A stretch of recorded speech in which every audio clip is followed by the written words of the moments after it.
first and only debate set for Virginia's U.S. Senate race is now in the books. Democratic Senator Tim Kaine and Republican nominee Hung Cao have just gotten off the debate stage at Norfolk State University, where they covered several issues. Welcome to 8 News' live post-debate show. I'm 8 News reporter Dean Mershahi, and with me to discuss the debate are two political science professors at Virginia Commonwealth University in Richmond, Dr. John Augenbaugh and Dr. Alex Kaine. Thank you so much for taking the time to be with us. Appreciate it. My pleasure. My pleasure. John, I want to start off with you. They covered a lot, from the economy to the border to IVF. I'm wondering, what's your main takeaway from tonight? Well, my main takeaway is, in many ways, the debate kind of sort of clarified in my mind or supported the expectations I had going in. Senator Kaine talked a lot about his experience in the Senate and various bills that he proposed. His opponent, Hung Cao, much like what he's done so far in the campaign, is focused on a couple of issues, and he kept on coming back to those. Even at times when coming back to, for instance, immigration, didn't really seem to respond to the question that was being asked. So I wasn't really surprised by what I saw tonight. What about you, Alex? What stood out to you? Well, I thought it was fairly civil, unlike some recent national debates that we've seen. I saw a nice contrast between candidates. The candidates seemed to take contrasting issues on a number of policies. And depending on who you support, you probably thought that your candidate did fairly well. I think supporters of Kaine would probably be happy. He leaned heavily into his experience, as Professor Augenbaugh alluded to. And Hung Cao also, his strengths were really his story, his experience as an immigrant. And I think if you're a supporter of Cao or Republicans, then you probably came away thinking that he was a man of principles and consistent with, the modern Republican voter in terms of some of his policy preferences. Yeah. I want to talk a little bit about Cao's performance specifically, because some would say that he had more on the line today, coming from especially not as much of a known name as Tim Kaine, who has been, a former vice presidential nominee, former governor in Virginia. And obviously, Hung Cao ran for Congress in 2022. He did better than some expected in the North Virginia district, but this time he's running statewide, and he's running against Kaine. I'm wondering how you think, Alex, about how effective his approach tonight will be in the race. Well, it's tough to face somebody like Senator Kaine. He's got all this experience. He's got a record. He knows the state very, very well. He's been to every corner of Virginia. He's governed. He's been mayor of Richmond. He's been on city council in Richmond. So he's got deep connections, and it's really hard to go up against somebody like Tim Kaine, who's been in office for such a long time. So in some ways, the standard is really, really high. But I think he did pretty well because he was able to offer a contrast, a different approach. His style is very different. And it's a tall order to beat somebody like Kaine, but I think that probably Hung Cao exceeded expectations, given that really his base of support is in one small corner of Virginia, and this gave him an opportunity to talk to voters statewide. And John, while Harris and Trump, Vice President Kamala Harris and former President Donald Trump are seen a little bit closer in polls than Kaine and Cao have been in recent polls, obviously a lot of questions about whether or not that can impact the race and how much the Trump ticket and Harris on the same ticket, how much it can influence this race.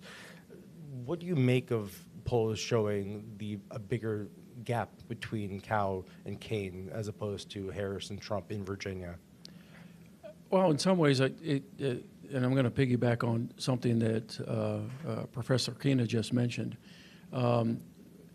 It doesn't surprise me all that much that Hung Cao is, according to most polls, behind double digits, in part because Kaine is an incumbent that is extremely well known in Virginia.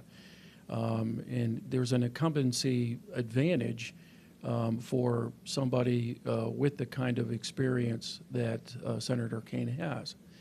But it also indicates what political scientists have figured out since Donald Trump ran in 2016, which is his coattails, his metaphorical coattails, aren't as great as we've seen with other presidential candidates in other presidential elections.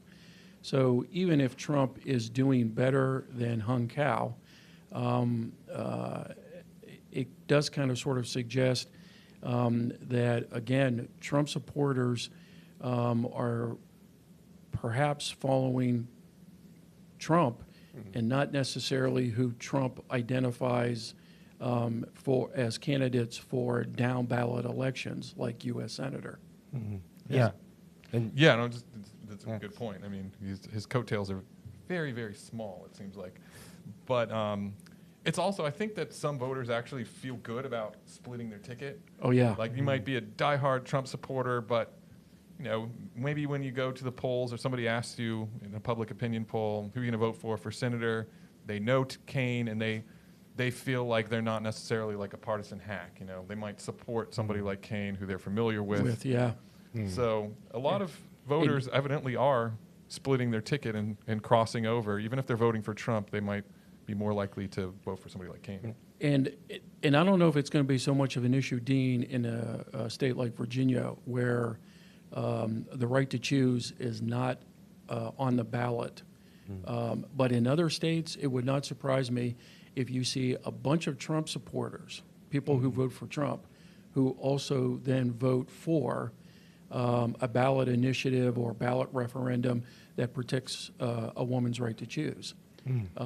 Split ticket voting in regards to candidates across political parties, but also candidates and particular issues is not all that unusual among American voters.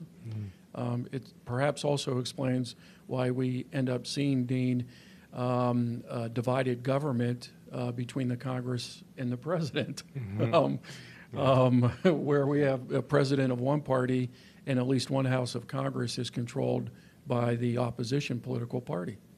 Yeah. I was wondering also your thoughts on Kaine tonight. Obviously, he is more of a known commodity. He's essentially in Virginia a kind of a political institution, as we've talked about how many offices he's served in.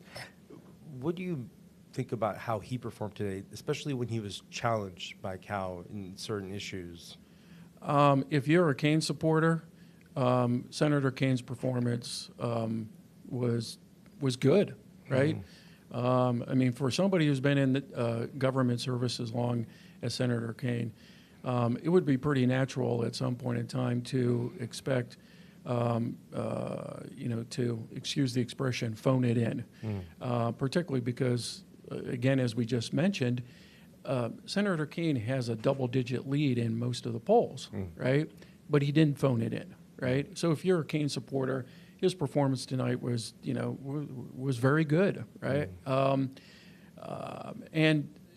And at times you could see him growing visibly exercised and frustrated with his opponent's answers, and again, not as uncivil as we've seen in other debates. We could probably mention a few of those, right? But there were moments in time during this debate where it was, I thought it was very fascinating to watch the two candidates challenge one another the way they did. Yeah. Alex? Yeah, I thought Kaine is a pro. He's been doing this so long. Yeah. I go back to the 2016 vice presidential debate. Yes. Kaine was on the stage with Pence, and It seems like that was sort of an anomaly because I didn't see him put in as good of a performance in Performance that debate debate. as he was in this debate. He seemed very confident, very comfortable. Yeah. He was in his element. Yes. You know, he was name dropping towns and localities that he's visited recently. Bills from as far back from when he was, mayor of Richmond. Yeah, we're governor of Or, yeah, Virginia. governor of Virginia. I mean, when you compare this debate to performance, I agree with you, Alex, to the vice presidential debate performance in 2016. Tim Kaine was much better tonight. And it's hard to imagine that our students were like in elementary school. School, when, yeah. when that happened, it makes me feel old. But Yeah. Yeah. And obviously, it was mentioned before, but Cal focused a lot about the border and undocumented immigrants, and he mentioned a lot about how the cost of being able to support certain people, certain groups, in undocumented immigrants was putting a strain on the American economy and impacting people's everyday living costs. I'm wondering what you think about that technique or that approach, especially for someone running in a state, as we mentioned, Virginia, who maybe more moderate in the sense of Republicans. John? I'm not entirely sure that Cal continuing to bring up immigration. I stopped counting, I think, 9 different questions. He brought up immigration as a potential reason or cause for why there might be problems.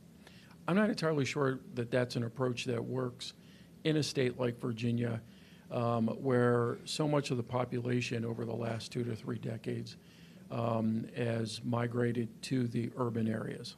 I just don't know if that's an effective approach.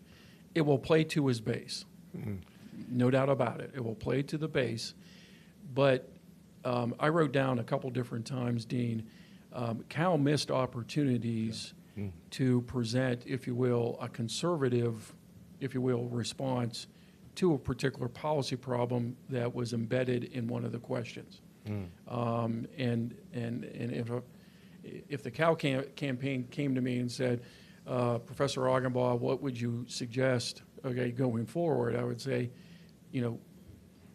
these were missed opportunities. And that's the downside by focusing just on a few policy problems as an answer to some questions that I just did not see the connection between that question and immigration. yeah, I agree. I think he's probably taking a cue from Trump, Vance campaign. I mean, Vance last night was drilling in the immigration thing. It seemed to be the solution for everything. Xenophobia is not new. It's an age-old political tactic for uniting a specific group of supporters. Yeah, as far back as the 1850s. Yes. But it doesn't square when you actually look at the research. Immigration is actually good for the economy, and believe it or not, most of these immigrants are taking jobs that probably citizens would not take. They're working for low wages, yes. And Dean, there's even research to suggest that many of the immigrants who are not here legally are more law-abiding because they don't want to get in trouble with law enforcement, which would give them a reason to be deported. Absolutely, and they're paying taxes, and they're not really getting anything out of it. And I'll give you an example. When I was younger, I worked construction, and on the construction crew, there was a young man who's about my age, and somebody whispered to me and said he's actually using his brother's Social Security number, and they took taxes out of his paycheck. He wasn't making enough to, he probably could have gotten all those taxes back if he actually filed a tax return. He was paying payroll taxes. I guarantee you he's never going to get Social Security. He's never going to get Medicare or Medicaid. There's countless stories of immigrants who are actually paying payroll taxes, and they never get it back. They probably overpay. So in some ways, this rhetoric says it's more about a strategy that I think Trump uses to try to fire up his base. It's a convenient solution to a lot of problems that we have that are legitimate problems. And it's a playbook that's old. It's old as America itself, unfortunately. And even though it's old, Dean, We also are aware that according to a number of polls at the national level, what immigration is an issue that actually motivates a significant number of Trump supporters. So, I mean, we'll probably get to, what is the impact of debates overall in terms of voters and voter turnout and impact. But, I mean, if you're trying to mobilize your base, I can understand why you keep on coming back to that. On the other hand, in terms of addressing a number of other questions that were seemingly unrelated to immigration and where there were plenty of opportunities to really show the difference between you as a candidate and the incumbent, Senator Kaine, there were missed opportunities here. You mentioned those missed opportunities. Do you remember specifically what stood out in terms of what issues? Was it? I remember they spoke about housing costs. The housing issue when you were talking about the issue. supply. And Yes. Yeah, so one of the questions during the debate, Dean, was what would you do as a candidate to address the difficulty so many Americans have to find housing, right? Now, Senator Kaine's response focused on the demand side, which would lower costs and give tax incentives for individuals to buy their first home. But there's another side to that public policy problem, which is, as a number of studies have pointed out, the lack of supply of housing. So how do you address that? Now, a conservative response would be make it easier to build more houses. Yeah, cut red tape. Yeah, cut the red cost, tape. cut regulations, speed up licensing. permits. Zoning ordinances. Or like, tear down national forests. Okay, That well, yeah, was yeah. Vance's solution. Use federal land as a place to build houses. But there are plenty of conservative or libertarian economists that would go ahead and say, you can't focus just on the demand side. You should focus on the supply side. Well, in the answer presented by the opponent, the focus was on immigration. And I'm like, don't do that, right? Because for many of us, we want to know if there is another way to address that problem, because it affects people in all socioeconomic classes. And I thought that was a missed opportunity. The port strike was another example, right? Yeah. The port strike, if it lingers, has the potential of rolling back months of inflation coming down. And that would be a huge concern for many Americans right before the election.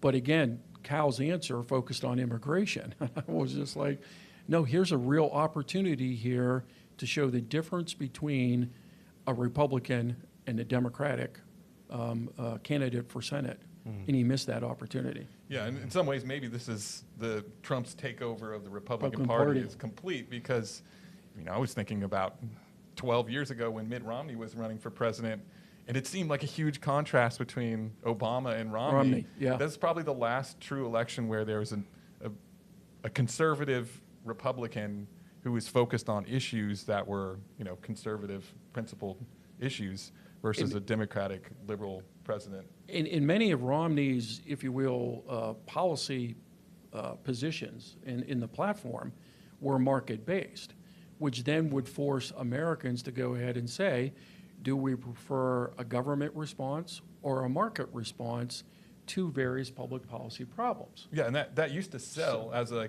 dividing issue that mobilized Republicans. And, well, since Trump has come along, I think he spoke to some of the more populist movements within the Republican Party. And one of the best predictors of Trump is sentiments towards xenophobia and Islamophobia.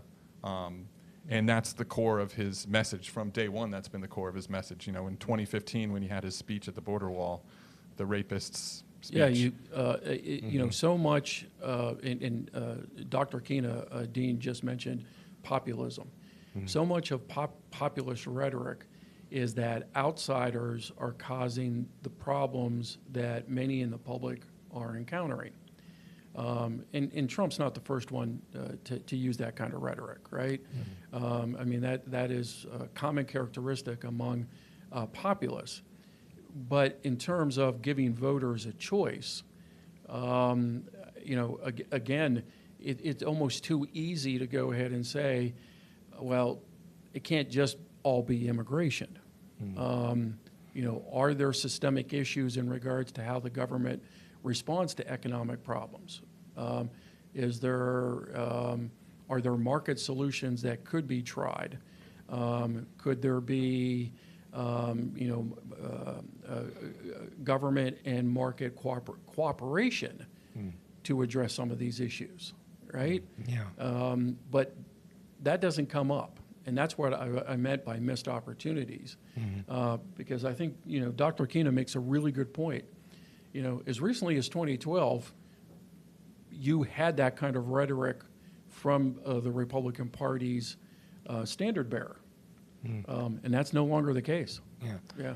And both Kaine and Cao both took a good portion of the time trying to tie the other to Trump and then to Biden and to Harris and the top of the ticket. Obviously, that is something that we've seen before. In Virginia, obviously, Trump may not be as popular, losing by 10% to Biden.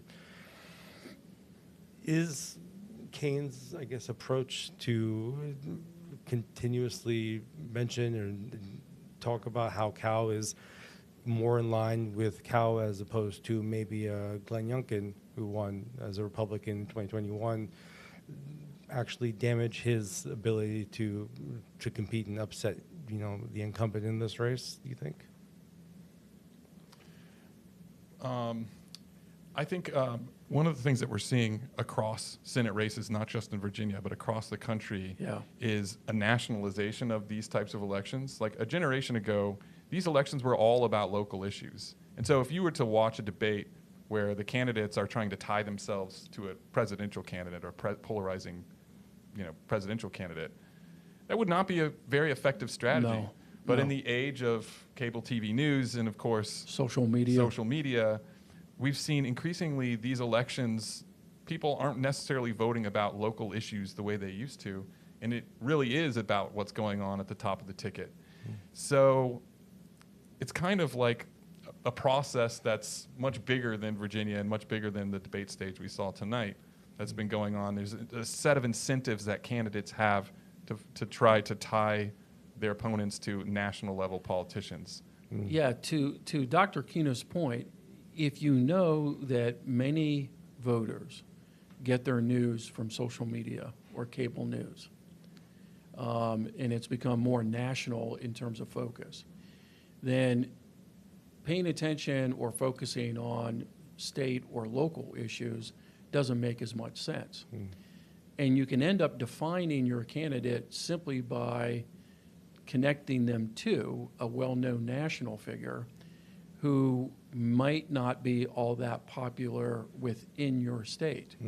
So it didn't surprise me all that much when Senator Kaine did that a handful of times with Cao, right? Yeah. Connecting him to the Trump campaign or Trump policies, et cetera. I'm not entirely sure Cao doing the converse, connecting Kaine to Biden and or Vice President Harris, is going to be as effective simply because, again, Harris and Biden are much more popular in Virginia than Trump is. I thought it was noticeable that Tim Kaine did mention a couple times that he has worked with or consulted with the current governor and the current attorney general. I thought the same It's a thing. thing. He's actually tying himself to a popular Republican politician. That's another missed opportunity, maybe. Yeah, Cao. yeah, for Cao, because again, neither Youngkin or Mazaris, okay, are unpopular in Virginia, right? We know this, and it kind of sort of shows Kaine's historical reputation for being willing to work across the political aisle. So he even mentioned a couple times bills that he's either sponsored or is working on with Republicans in the Senate.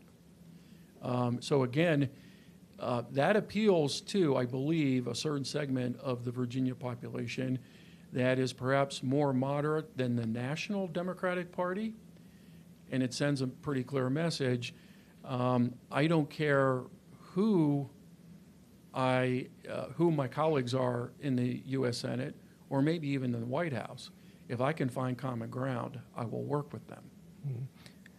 And there were several questions, and we mentioned the port strike that directly was tied to Virginia, and obviously the debate.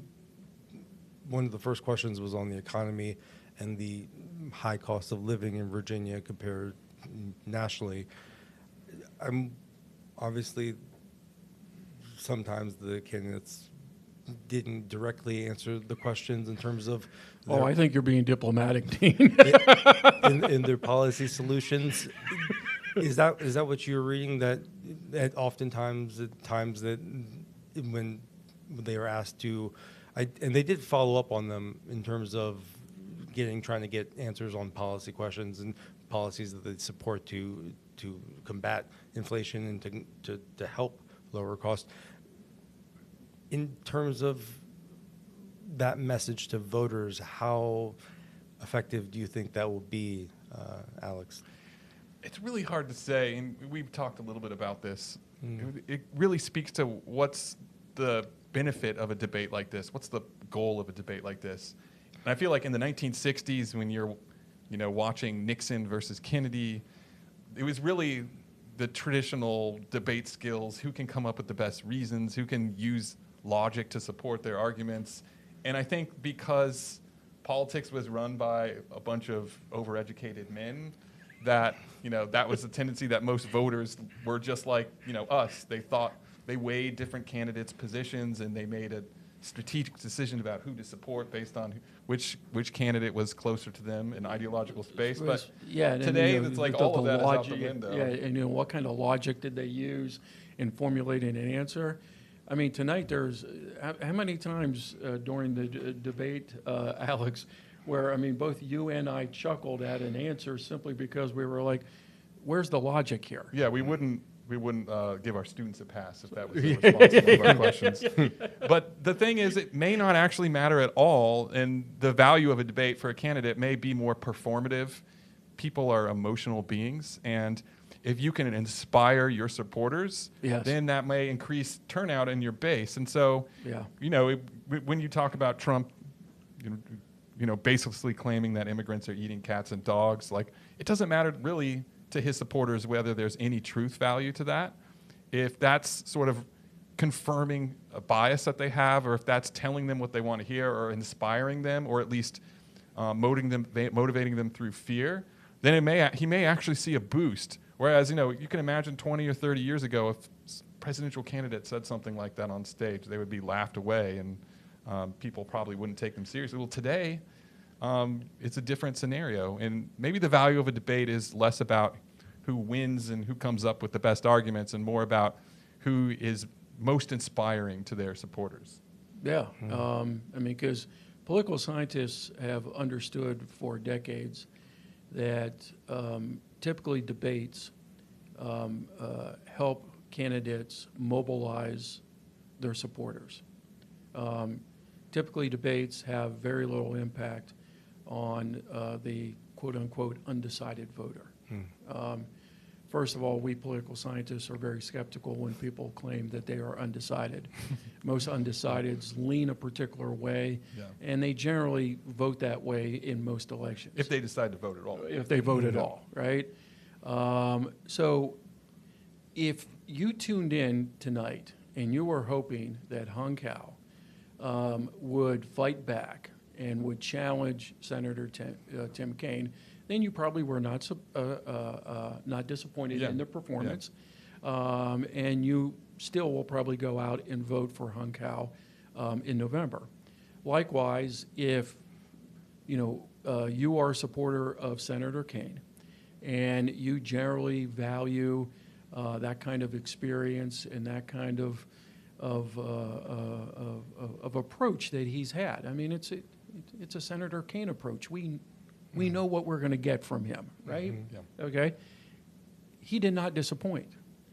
So, do I think very many minds were probably changed tonight after watching the debate? Probably not. Might it make a difference in a close election? Yeah. But right now, it doesn't look like this is going to be a close election. But I can see where it might have an impact, for instance, in Harris versus Trump at the presidential level, simply because of how close they are in key battleground states.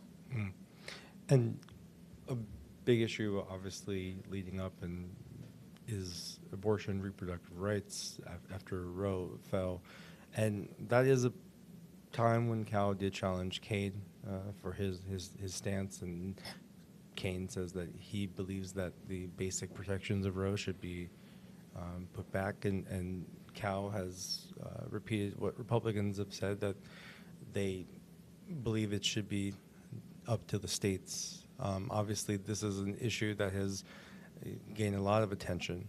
I'm wondering in Virginia whether or not that, how much that kind of can impact this race specifically, about whether or not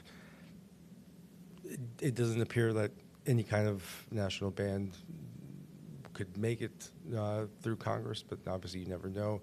And Cao did say previously that he wouldn't, approve a national ban if it ever came into the Senate if he was elected. Just how much do you think that issue resonates with voters in Virginia, especially in the suburbs where it could make an impact in this race?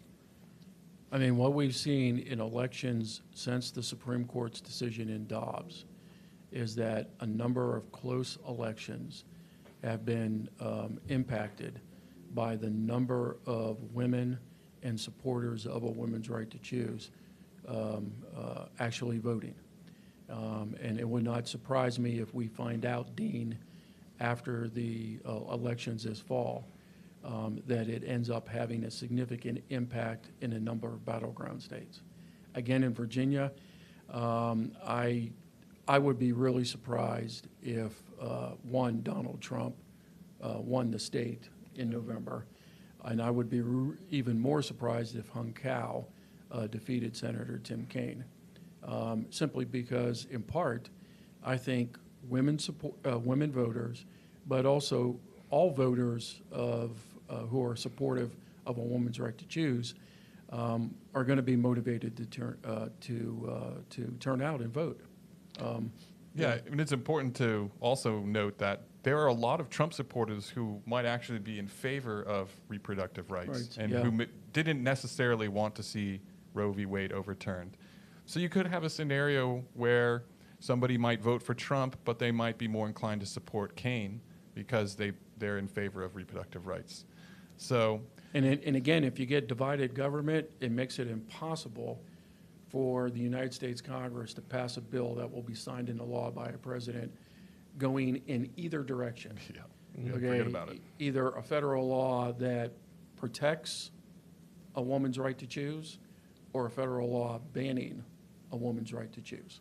Yeah, and one of the key things about Virginia is that one of the most important demographic groups that's being targeted that will help decide this election are college-educated suburban voters. Increasingly, we're seeing a gender divide where college-educated women are increasingly supporting Democrats.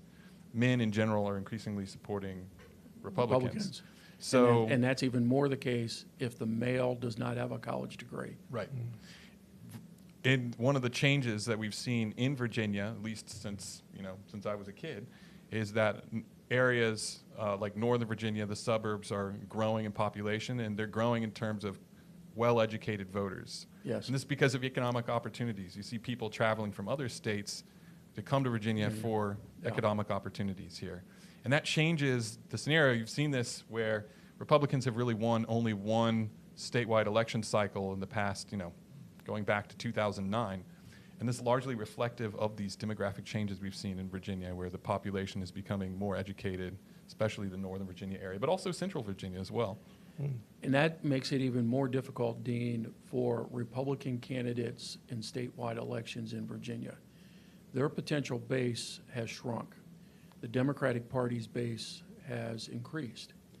So they have to run almost a perfect campaign, or as we saw in the last gubernatorial election, have a Democratic candidate make it easier for them to win. Yeah. I mean, because there's a lot of commentary that suggests Glenn Youngkin did not necessarily win the race as much as who lost it. Yeah. Yeah, and people have noted that Youngkin win in 2021, but Cao is not running the same campaign as No, Youngkin. no, not at all. did at Glenn all. Youngkin had a lot of support along the I-81 corridor in southwestern Virginia. He traveled the state a lot as well. And so that's an important thing. I mean, when I looked at the campaign finance figures, it was striking to me in that race, Terry McAuliffe had about something like 3/4 of his money coming from out of state. Glenn Youngkin had most of his money coming in state, and a lot of it was small donations coming from all over the Commonwealth. I think it speaks to the quality of the candidate that the Republicans were able to run.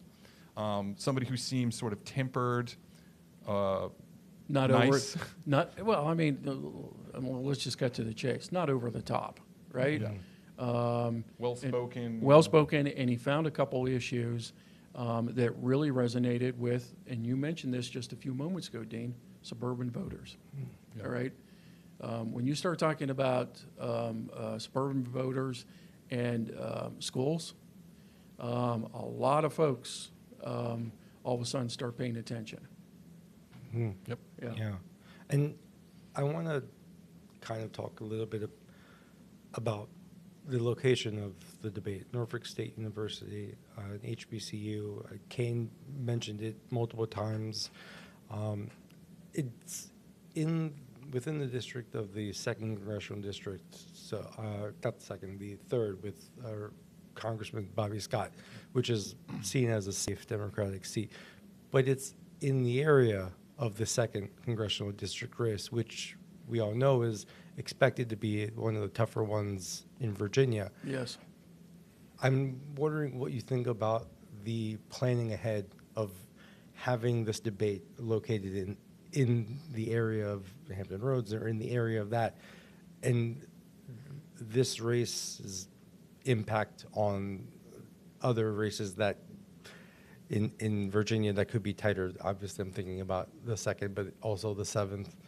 It was kind of a missed opportunity for Republicans. It speaks to the importance of having a statewide candidate who can mobilize voters in those key races. Yes. So we're not seeing as much competition in Northern Virginia, although this 7th district is a little bit more more competitive. It's up, in Spotsylvania Greene County, County. Fredericksburg, that area. But here is a district that the Republicans really need to keep. And is Hung Cao the guy to mobilize voters in that part of Virginia? I'm not so sure. He's a Northern Virginia candidate. Yeah,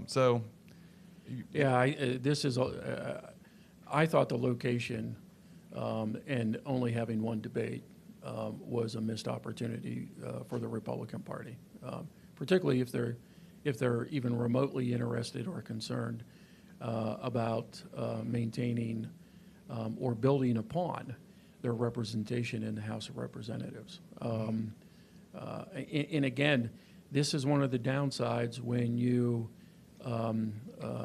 excuse the old cliche, put all your eggs in one basket. Particularly, again, because the demographics of the state of Virginia have changed. The Republican Party needs to be even better at mobilization. They need to go ahead and find candidates that will appeal to those potentially split-ticket voters. I'm not entirely sure Hung Cao is that, and I'm really convinced that just having one debate, okay, at Norfolk State, okay, made all that much sense, okay, for the Republican challenger to Senator Tim Kaine. Yeah. So you both are the experts in teaching. I'm wondering, what did voters learn tonight? Well, I think they got to meet Hung Cao. Yeah. Mm. I think a lot of voters already know a lot about Tim Kaine. He didn't have to spend a lot of time talking about his background and his biography. He could focus more time on his accomplishments. Yeah. But they got to learn a little bit about Hung Cao, and I think he actually did a really good job talking about his life story and tying that into his narrative and his positions. In fact, I think if he had spent more time prior to the debate explicitly connecting his life story to potential policy solutions to the problems mentioned, policy problems mentioned in the questions, his debate performance would have been even better. But he didn't.